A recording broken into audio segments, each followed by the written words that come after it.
So I guess I want to start with Rob and Kevin. It's been, I think, about 2 years since shooting finished on the film. So could you just, first, did you ever expect to be at the White House talking about the movie? And second, could you say a little more about your life since then? What's happened since the movie finished? Thanks for watching. My life in the last 6 months, I got released in September, serving that prison sentence. And my life has been very wonderful at this time because I'm now being proactive with my life. And so more proactiveness means less reactiveness to my surroundings. I totally had to break the victim stance at where I was living and the excuses I used to rationalize my actions. So I'm doing a lot of like impressive things, more or less impressed with myself, embracing embracing my responsibilities as an adult, and to stay law-abiding, and to also realize the obligations and responsibilities I have as a teacher to my young brothers here, which I totally own all my actions. What you see on that film is my decisions, whether or not they're right or wrong, but I totally own them. So I took inventory, and now I totally want to live a different life right now and be a blessing and an asset to my people. I don't want to become a part of the problem anymore. I want to be a big part of the solution, or a small part. And that's totally taught me what it was to be humble. So yeah, my life is good right now. Very thankful for being here. Never once thought I'd be at the White House, but since I'm here, it's been a long time coming.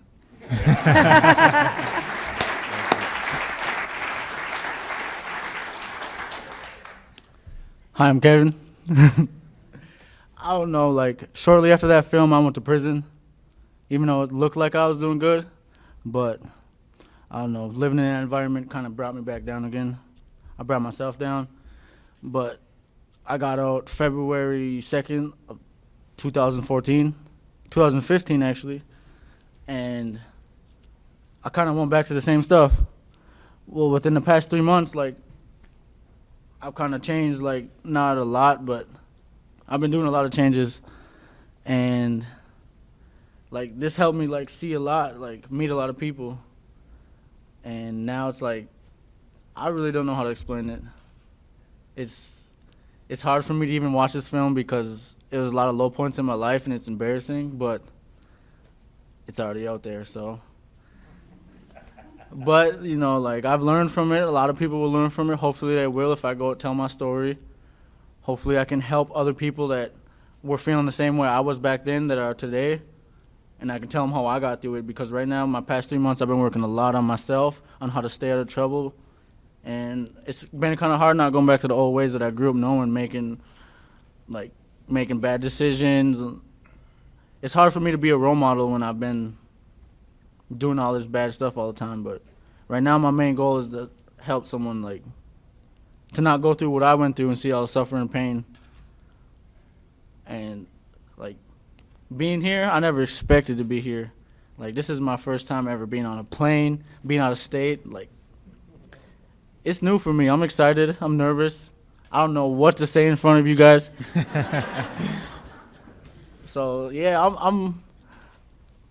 I'm pretty nervous. So, but also, I want to help because I don't want people to go through what I went through, because it's not a good thing. Not a good thing. I spent most of my life locked up running the streets of law, like disobeying the law, and that's all I see now. Little 11, 12-year-olds becoming felons, 3 or 4 time felons at 11, 12 years old. And they're not even young enough to be able to, like, comprehend or know what's, like, think about their future. And their lives are already ruined, you know what I mean? Like, I want to be able to stop, like, have them think before they make them decisions, because they're too young to be able to ruin their lives that early. And you know how hard it is out here to get a job being a felon. And my whole goal is to keep moving up. With that, I'll end it. Thank you.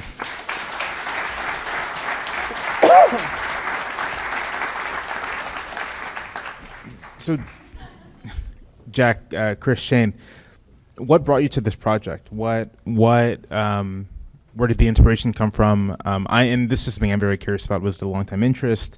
Something you stumbled into? Just say more about how you got to the place where we have this film. Sure. It was definitely and has been a very interesting journey with this project. I mean, I'm from New York, and the first time I went to the White Earth Reservation was about 8 years ago to shoot a short film about the wild rice for the Slow Food Organization.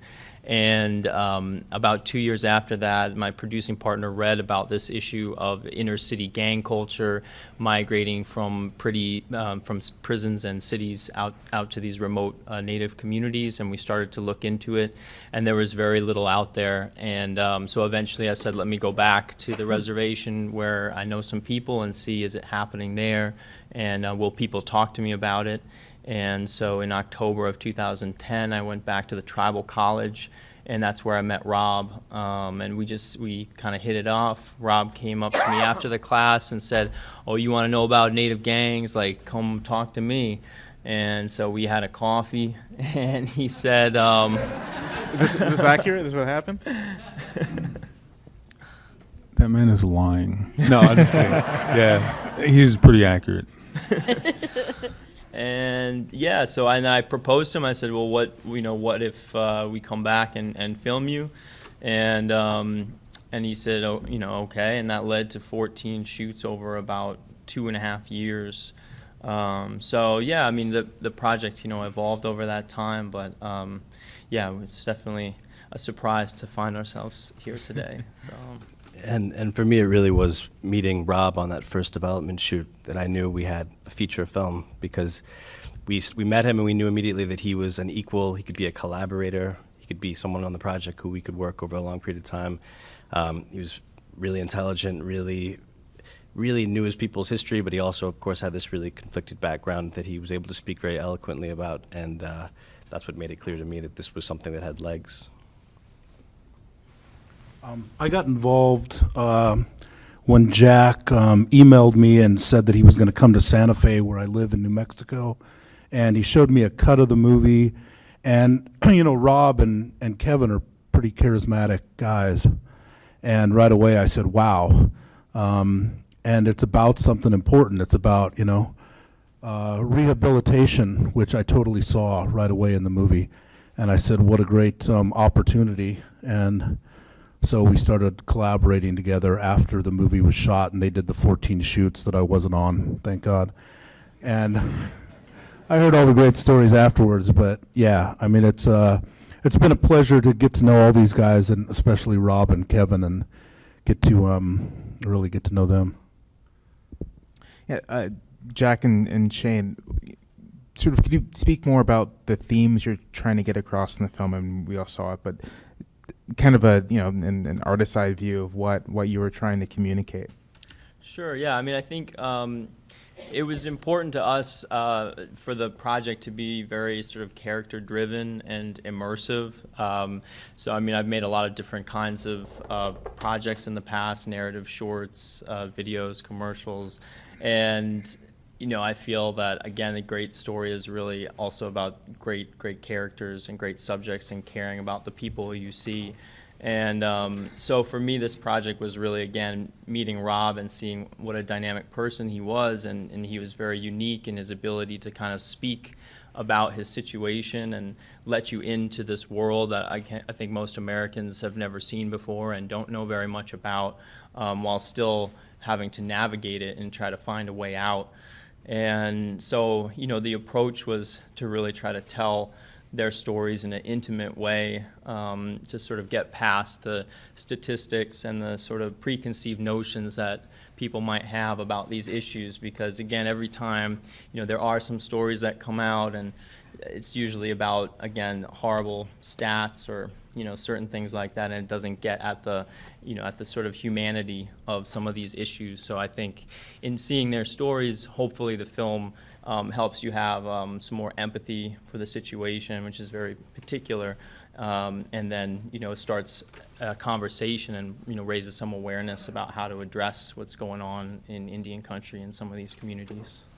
And one of the things that we fought hard for and we thought was really important when we were shooting with Rob and he did get sent to prison, you know, you see in a lot of documentary TV shows and films when someone gets sent to prison, the door slams shut and that's the end of that chapter. You might see them when they get released, but we felt it was extraordinarily important to go into prison and spend some time inside where, you know, prison plays a big role in these men's lives and it's important that we understand that as storytellers and as viewers. So we thought that was an important issue to cover. And then, of course, the aspect of Rob reconnecting with his writing within prison, we thought was a really important element that helped, again, because it's so character-driven, for us to understand Rob, who he is, beyond, you know, just, again, his rap sheet, to understand that he's an artist and that he looked to writing for something more in his life, which I'd rather hear him speak to. Yeah, writing gives me a chance to escape from the current situation. When I write, I'm not a mascot. I'm not dehumanized. Like, I can actually create individuals that interact with each other. And it gives me a chance to go back in time and to do some things that I was never allowed to do, but I was wanted to do. So I really enjoy writing, and I write from a place of love, but also a place of trauma. I just love creating, and the more and more I'm up here, the more and more I'm speaking to people. I understand that I have a voice that carries a lot of power, and with that carries a lot of responsibility. So I totally don't want to mess this up, and I want to preserve it, and I want to inspire people to find what makes them powerful. Because we come from nations of powerful. We weren't nations of victims. We were nations of people that were once powerful to the point where we flourished from east to west coast, from the North and South Pole. And that's kind of what I want to do now. I want to empower people to make them understand that they can be equally as powerful or more powerful. We need to be more than 1.8 or 1.9 million because we can't lose 2 million Native Americans. We'd be totally done. So I want to be part of a big solution. And I can't do that by sending a message saying, you know what, you're victimized. You know what, you're poor. You know what, you're disadvantaged. No, I will get more success with that, telling you, you're powerful. You have that responsibility to share that with the next person. That's kind of where I'm at in my life right now. So I love writing and I love creating. And I need to dream. I need to dream in order to create. Because if I don't, I'm not creating. That's where I'm at in my life. And that's what I want to share with people.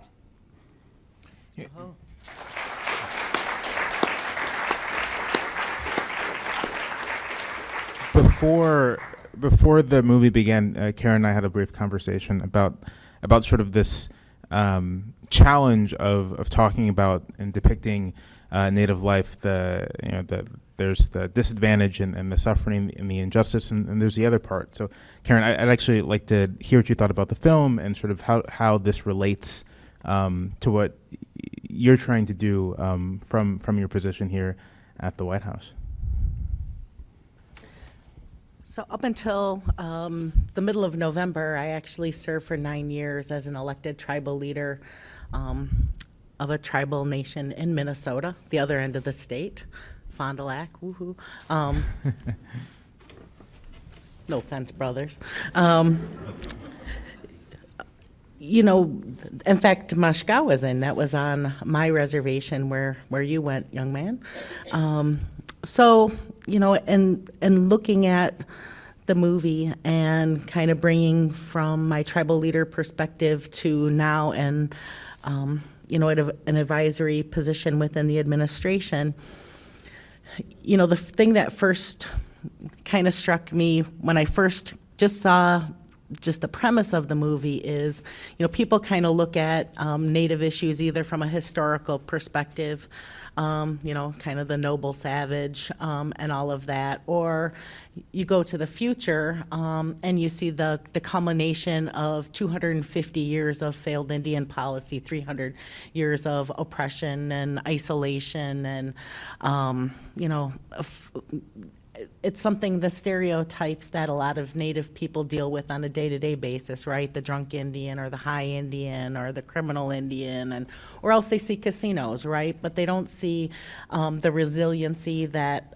you know, people are still here and surviving, and that they cope with trauma and they heal. And as a tribal leader, one of the things I really struggled with was to change the conversation around alcohol and chemical dependency to one of mental health. We are very free in our community of talking about alcohol abuse and drug abuse, and how much pain that brings us, how many young people we're losing, especially to opioids. But we never really talk about why people use. And at the beginning of the movie, I was almost brought to tears by Rob reading his jacket, I guess they call it. And he talked about his foster experience and his trauma. And, you know, until it's okay for Rob to say and be accepted within his own community of saying, I hurt, and I was trying not to hurt, and I was self-anesthetizing, and I'm suffering from depression, and I have post-traumatic stress, and everything else that comes with our grandparents, great-grandparents, parents, boarding school experiences, you know, every kind of trauma that can be befallen upon a person because they are placed in a vulnerable circumstances. Boarding schools, they're vulnerable children. Predators go there. Poverty, people prey on the poor. Our women, they struggle with chemical dependency, and they're preyed on by sex traffickers. So these are cumulative effects of kind of the situation that Native people have found themselves in an awful long time. Today, a part of the reason why I'm happy to be a part of this administration is, one, he understands Indian country and why that trauma is there, and why it creates a set of circumstances that are complicated in terms of moving our own people towards better outcomes, whether it's educational outcomes, whether it's chemical dependency outcomes, whether it's recidivism rates. You know, this is the first president to really start talking strongly about not only empowering Native nations in terms of them being the best to find their own solutions, but they're also talking about things like criminal justice reform. And too many times, you're labeled once as a criminal or an offender, and that's the tag that you end up having for the rest of your life, and it becomes a self-fulfilling prophecy over and over again. You don't get to be a young person who is addicted, who made a mistake, and then get over it. Not for people of color.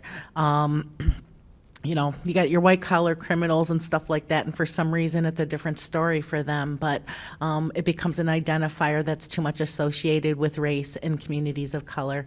So whether we're talking about empowering Native nations, whether we're talking about criminal justice reform, whether we're talking about attacking opioids, whether we're talking about valuing women and dealing with sex trafficking, all of these things show the cumulative effect and have the support of this administration. So to be a Native voice and a former tribal leader at the table, so I can tell stories like that and say that they have real faces to them and they're not just statistics, it's kind of a special place to be, and I get excited about being at the White House too.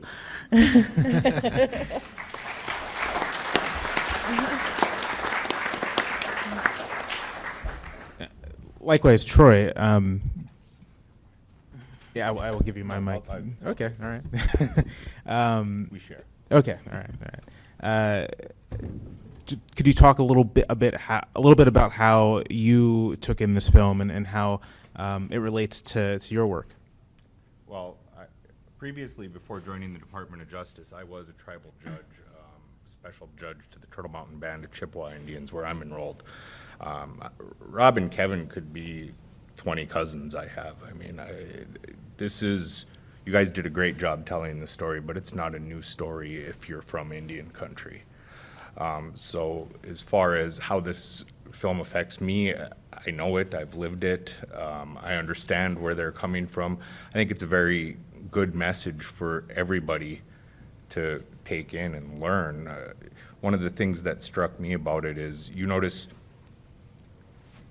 you're about halfway through the film before our culture starts playing a role in the film.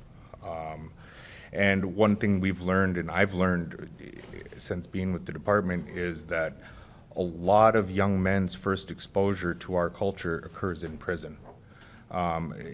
They get to participate in sweats, they get to participate in ceremonies, and that's their, correct me if I'm wrong, Rob, but that's your free time. That's your way to get away from the grind. That's your way to get away from the daily grind of being locked up inside.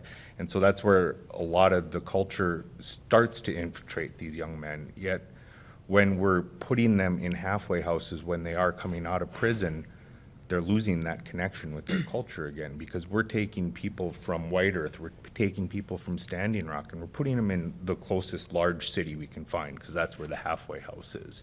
So now we have young men from reservations being told, hey, get a job, hey, pay rent, hey, this is how you're gonna live your daily life, yet it has no applicability to them when they go back to the reservations, because when they get back there are no jobs. There is no rent. There are no bills to be paid. It's the daily grind that you saw that they were living on the film. So one of the things we've started in South Dakota with a reentry program is we've reached out to spiritual leaders on the reservations, and they're now making contact with these young men as soon as they hit the halfway houses. So they're keeping up with their ceremonies. They're keeping up with their traditions and their culture, and they're continuing that mentorship as they get back onto the reservations. We look for people like Rob here who have made that transition and have stayed away from prison and the criminal justice system for quite some time, and we use them as mentors to try and help these people who are coming out of prison now to say, hey, this is what worked for me, this is how I avoided going back. So that's what we're doing right now. So, on the topic of criminal justice reform, Bill, I watched this film, and what immediately comes to mind, and I guess it's just what I'm immersed in on my day-to-day, are issues of policing and in inner cities, and sort of this whole world of concern. And so I'm curious whether you were thinking the same thing, or kind of your mind going to the same place, and how many parallels you may see between the reservation and the kind of the inner cities that I think a lot of policymakers are looking at and thinking about right now. Yeah, that's a really good question. One of the things that we try to do as journalists is put a human face on complicated problems, and what this film does is a very sweet job of putting a human face on problems of the criminal justice system. And in a number of ways, it is analogous to what we see in the inner cities. Certainly by the statistics, Native American men are, I think, 4 times as likely to be incarcerated as white men in this country. They're disproportionately thrust into the juvenile justice system at an early age. They're disproportionately shot. This all begins to sound familiar, especially in all the stories we've had since Ferguson and thereafter. The biggest difference, and I say this with a sort of sense of shared shame for our profession, is that this is mostly out of sight. The inner city is something that we can't completely ignore, because it's the inner cities are our neighborhoods. But the reservations are in the Dakotas and Minnesota and Oklahoma for the most part. They're in enclaves that are generally some distance from the cities, and they're a kind of different, and to some journalists, I think, impenetrable culture. That's not an excuse, that's an explanation. But this made me want to go home and assign some stories about the plight of the criminal justice, the way the criminal justice system treats Native Americans.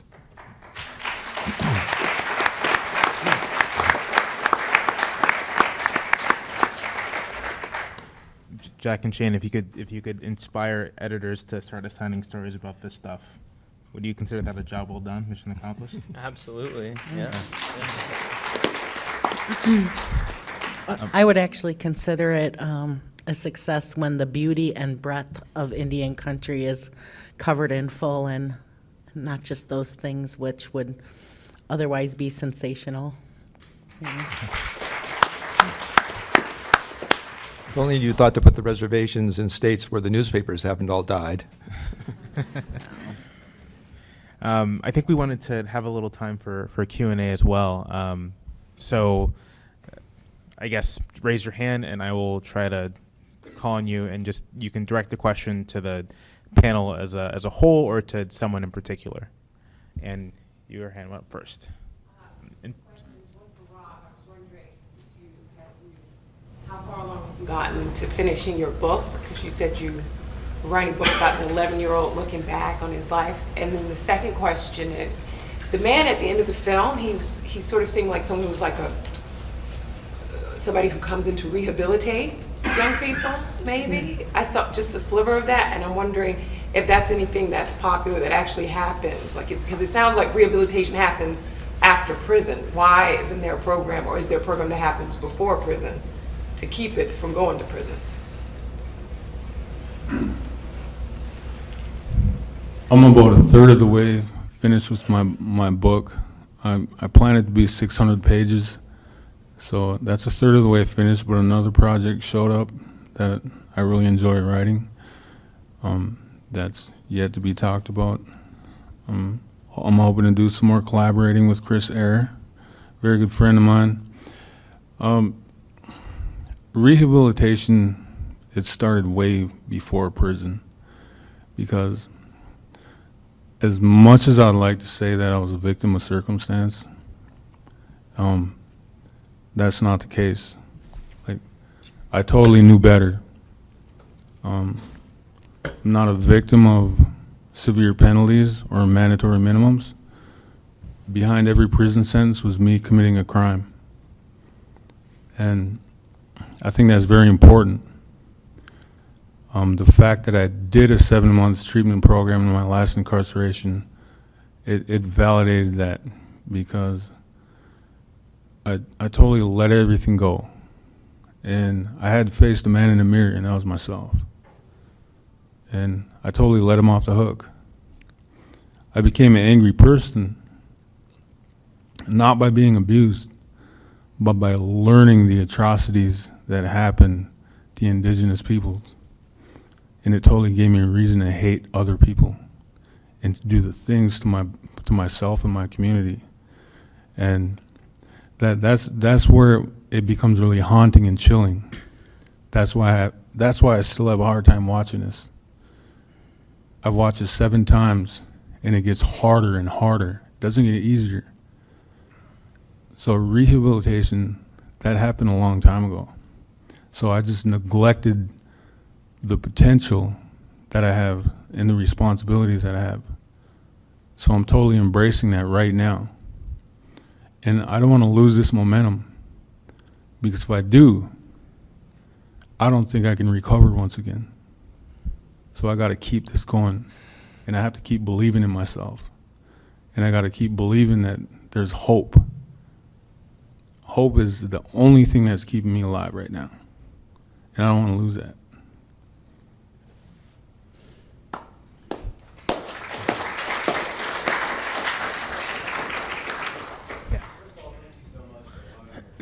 Told. I think both of you, the stories are very impactful, and the stories need to be told. I think, how did you all develop the trust to allow those stories to be told in the director, and then conversely, how did you build the trust in the communities to really show those intimate experiences? I know oftentimes building that trust locally is critical to getting into the community and having these conversations, and you're showing a lot of different stories there besides both of you. And I think, how did you kind of find an enclave into the community and a way in there to show the story?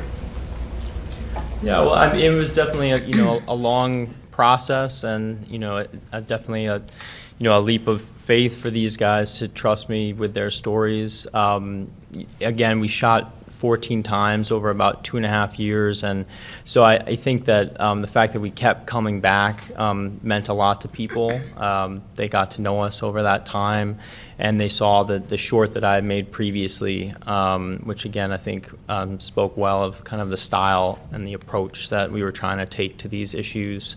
And again, it is a lot of time. I mean, we interviewed tons of people. I mean, the chief of police for the White Earth Nation, and Winona LaDuke, a very again well-known activist who's actually running to be the chairwoman right now, and then with the Minnesota Department of Corrections, that was also a very long process of earning their trust. And we interviewed a lot of wardens and a lot of different people working within the system, all sort of on background. And we were the first independent film crew to film inside the Minnesota Department of Corrections. So that was, again, one of the critical moments, I would say, in production is when Rob was sentenced to go back for a 5th time. Obviously that was a very daunting situation, and we didn't know would we be able to go, and follow him inside and tell that part of the story, which we thought was really important. So I don't know. I mean, it's always tricky, these questions of access and trust, but mostly it's just spending time with people, talking with them, hearing them, and building it. Yeah, I didn't know I was a potential lifesaver until I had the responsibility to keep these guys alive on the res.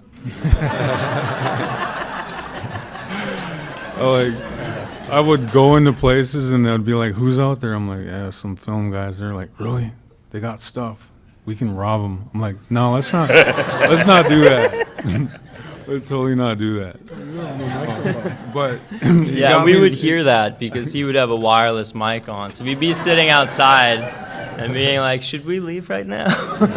Yeah, we should really credit Rob as a producer too, because he did talk us out of a lot of situations.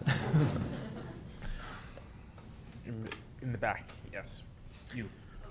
I just would like to say to Rob, Ganesh Chish, in my own Tlingit language, Ganesh Chish, thank you for calling out the power and the strength of our people and our cultures.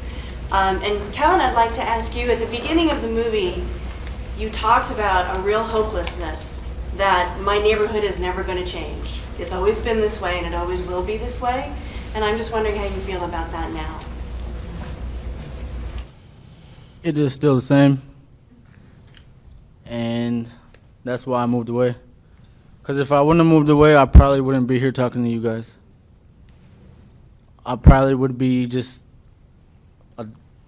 it'd be never ending. Like, you'd probably see me on headline news or something. Like this made a big impact. Like, I don't know, on what I think about life and my goals.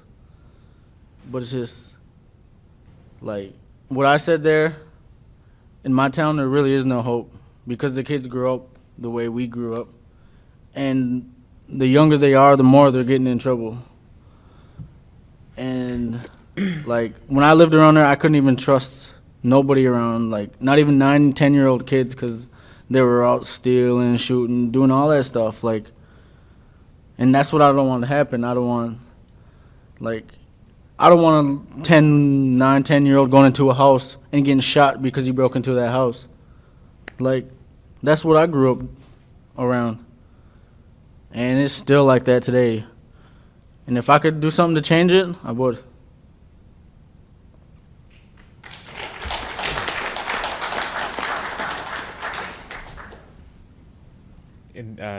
Yes, yeah. Bonjour, Ginawa, Wabashki Mahingo Himigo, Alan Roy, Migi Ken Doing Gae, my name is Alan Roy. I'm the Director of Strategic Affairs for the White Earth Tribal Government. And first of all, I want to thank you for being here and telling your story. It's really important that your story is heard. And my question is because I'm curious, and what are your plans from this step forward? And would you be willing to go back home and have a discussion with your government? I'm more than willing to do that, and I have been more than willing to do that. And I've tried so many times to call directly to them, use emails, use social media, and it's more or less I was resigned to, like, okay, maybe they're just comfortable ignoring this. Like, this is a big thing to actually own, and that's part of the problem with me, is I wouldn't become the man that I am, the teacher that I am, the father that I am today, if I didn't totally, like, acknowledge that there was a problem. And not only acknowledge that, but to understand that I can be part of a solution. So I'm totally willing to open any type of dialogue with any position in a position to help and totally collaborate with them, or to just listen. I haven't even yet talked to anybody. I wish that would happen. So I'm more than open to going back and making this thing special or difficult, but I just want to make this happen. Because you see right now that there's power with this film. It's told in such a way. It's a story that takes the worst parts of my life and some of this kid's life, and it totally puts out there that, hey, there's still hope for these people, you know? And that's powerful. But not only is that powerful, that's responsibility. Man, I'd love to go back and do this.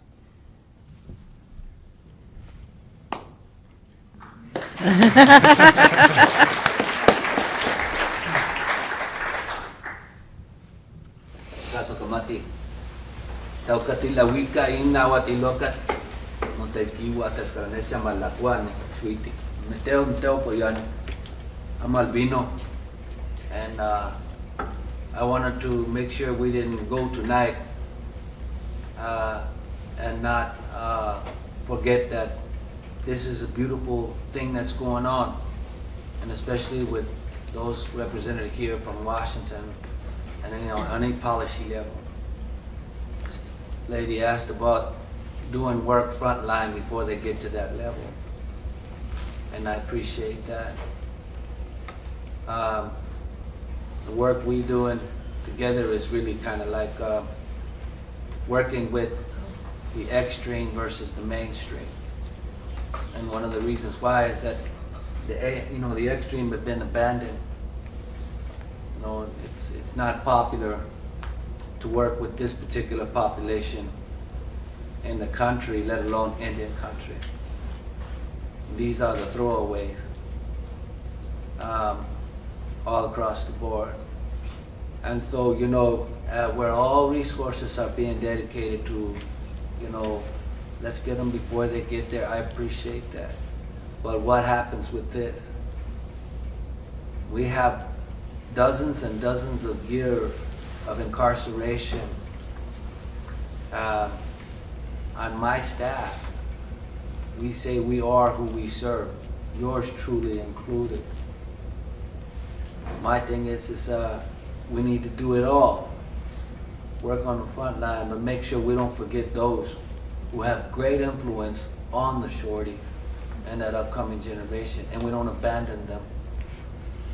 Reason why we have such a great need for this is because treatment, intervention, diversion, and therapy have been replaced with incarceration.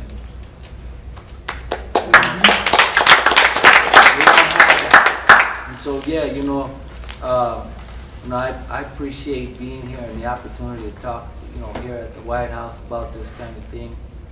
I've read up on all of you a little bit, and I'm hoping that we can use this as a call to action. I said it before at one of our other, events. That this needs to be a real call to action, and that we take this seriously, because once this is all done and good and gone, they're going right back to this, and these same issues are going to exist. It's going to be up to us. It's all going to be on us to deal with it, right? So we need everybody's help here, and especially those in positions of power, influence, and policy in any other way, resources. Thank you.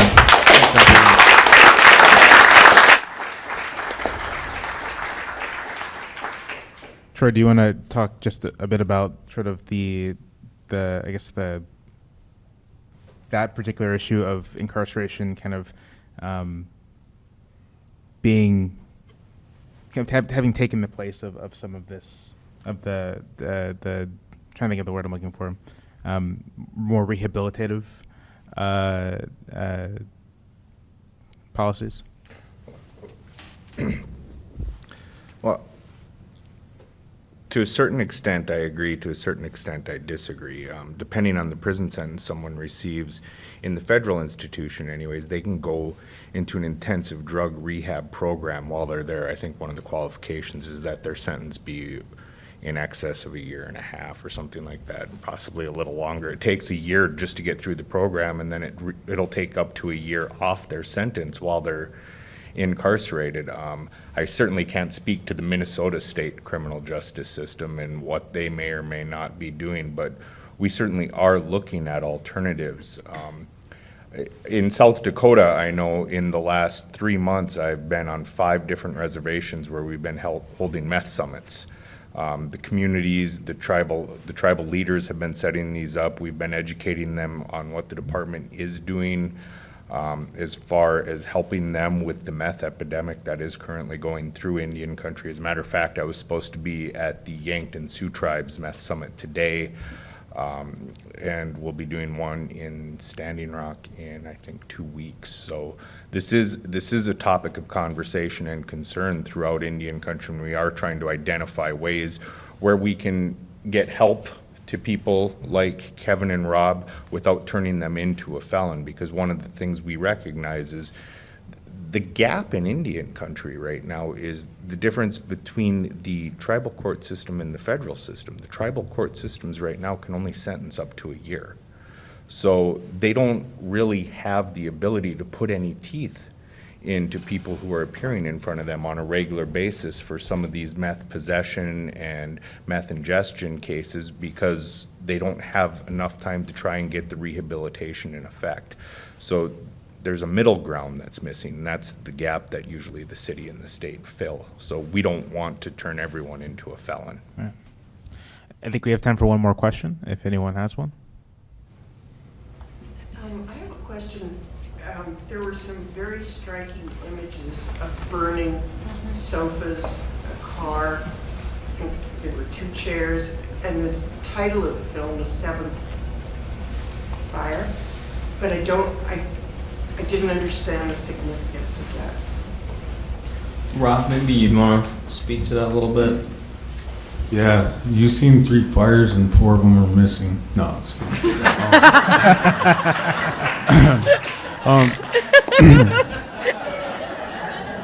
I did not know that the film was going to be called The Seventh Fire, but I immediately seen the importance. I was nonetheless fortunate enough to pay attention when my grandparents spoke in Ojibwe-Moan, and so I had privilege to be around to receive those old teachings. So hundreds of years ago, the Anishinaabe, the Ojibwe people, were really populated on the East Coast. And we had no reason to leave, but nonetheless, we had every reason to leave because certain individuals received prophecies. So you're going to have to go from here to a place where it's really bountiful and you're getting along with your neighbors, and you got to fight through tooth and nail to get to this place where the food grows on water, where the blueberry is, where the strawberries grow.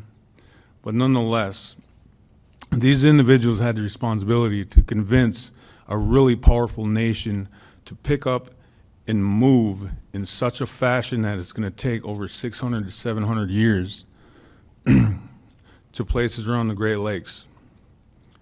One in particular is Minnesota, where I'm an enrolled member of the White Earth Chippewa Indians. That title itself, it's really hard to claim that. So nonetheless, there's 7 prophecies, 7 fires, and the 7th fire prophecy, this is, some people are believing, some individuals are believing that we're in that 7th prophecy right now, where we learn the ways of another. We totally seen that this way is very unproductive. It's very toxic. So we have every reason to go back and to pick up our culture. And that's how we're going to try to work our way out of this mess that we allowed ourselves to get into through our own actions. So there's a lot of responsibility that comes with that, and accountability and all that. But nonetheless, we can't go against the prophecies. I sure as heck can't. I'm nobody to tell a Medewin member or a Joss kid or a medicine man or anybody that's in that life to say, hey, you're wrong, because I don't know anything about what's going on. So I got to submit myself to that. So it's actually pretty ingenious that Jack would pick that out and name it the Seventh Fire. It's totally fitting because you see me becoming powerful again, and I see that. And I only got that way by, I let that way go in my teenage years, but I actually became powerful again by practicing my culture again. It's the seventh fire prophecy in action. Thank you, and thank you to everyone on the panel. Thank you for coming. I think we're finished. So unless Chris, Jack, did you want to add? Chris, I didn't want to say anything other than don't forget Leonard Peltier. And I don't know that, it's been 40 years, and I don't know where that lies, but it's important in this conversation. I think that there's a history here of dysfunction that we're looking at, and that I think that needs to be examined also. And if there's an administration to do it, I would think it would be probably this one. So I didn't want to leave that out.